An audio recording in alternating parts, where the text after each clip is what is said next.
Quando esse presidente, o atual presidente dos Estados Unidos, assumiu, ele veio com um discurso de união, né, que seria o momento que o país estava curando a divisão, as dores, as marcas que ele disse que foi deixado pelo presidente antecessor, o Donald Trump.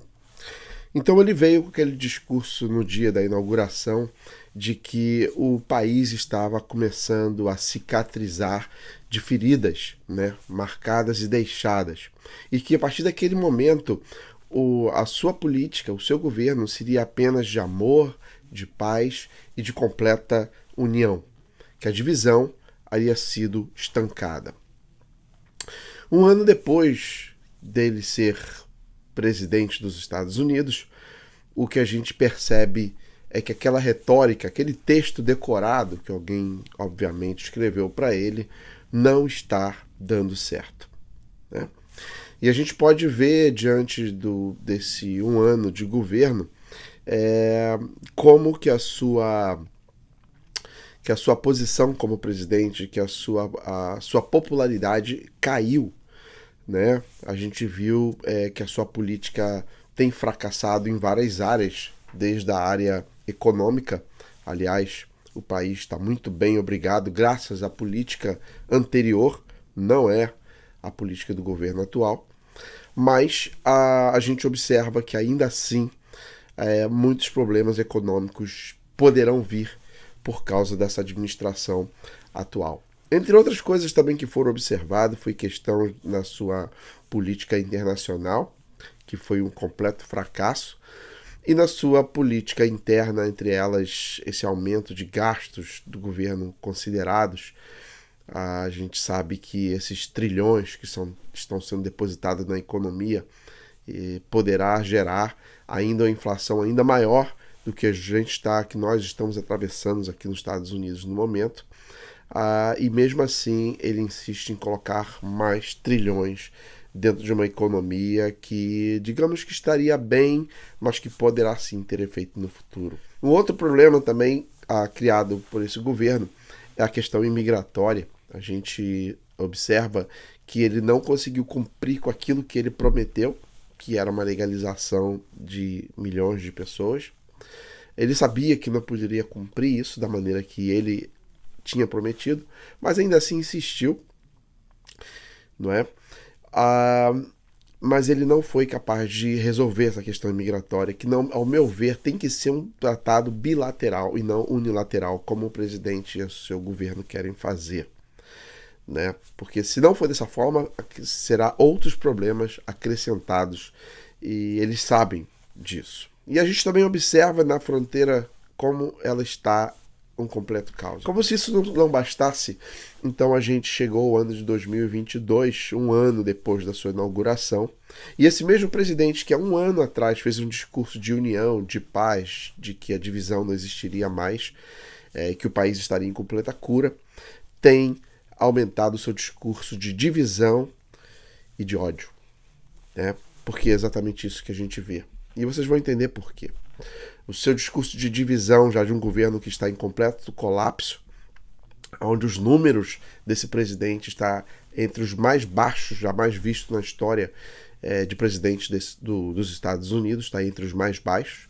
A rejeição do seu próprio eleitorado está absurdamente enorme, né? A gente vê vários apoiadores que se arrependeram porque foram mentalmente manipulados para votar nele, né?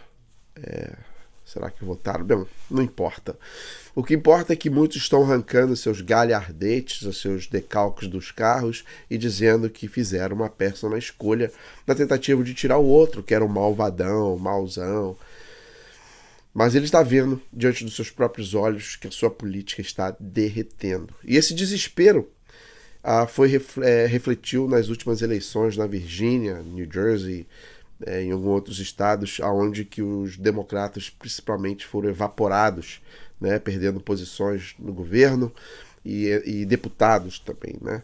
Então houve uma mudança radical na política como uma demonstração e um teste de que esse ano de 2022, nas eleições agora que nós vamos ter, será uma verdadeira surpresa para os democratas, onde já é apontado que os republicanos vão tomar o Senado outra vez.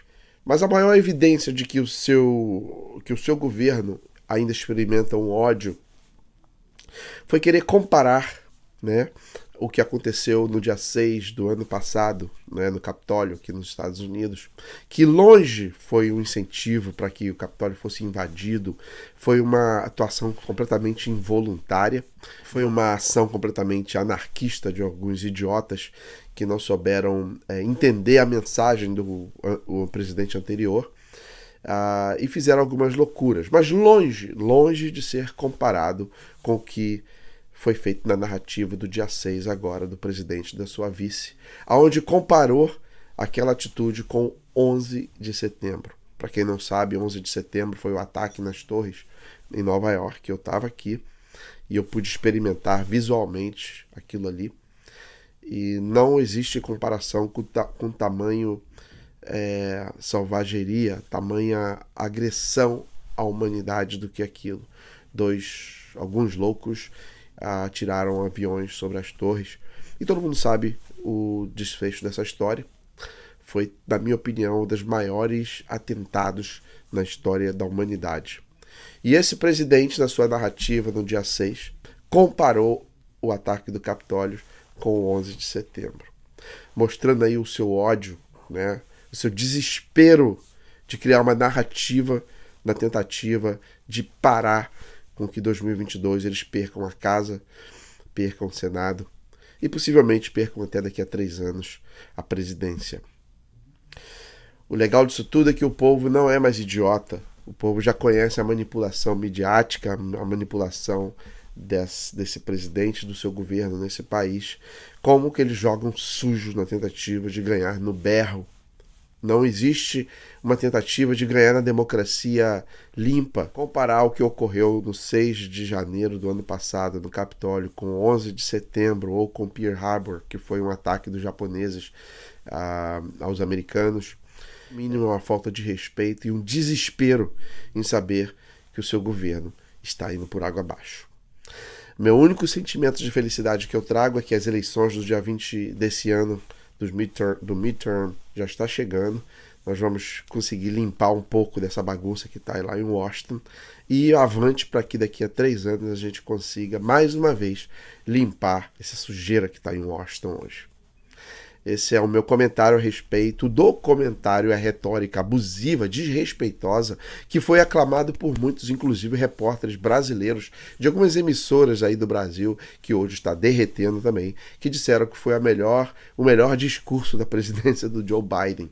Isso comprova cada vez mais que a minha análise está cada vez mais correta. Não se pode dizer que o discurso desse presidente foi o melhor quando ele fez uma comparação de que o ocorrido foi o mesmo que o acontecido de 11 de setembro. Um abraço e a gente se vê no próximo vídeo.